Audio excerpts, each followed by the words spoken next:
guys, today I'll be making Jamaican style stew beef. Peeling 1 carrot. Fresh scallion. Cut an onion already. Cut 7 cloves of garlic. Sweet pepper. All-purpose by Maggie. Pimento seeds. Onion powder. Just sprinkle of garlic powder. Go around. Pure ground ginger. Just a dash. Some Maggie. Oxtail seasoning.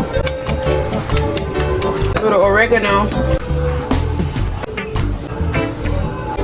So now we do this. Cover the meat. I'll add a tablespoon of this.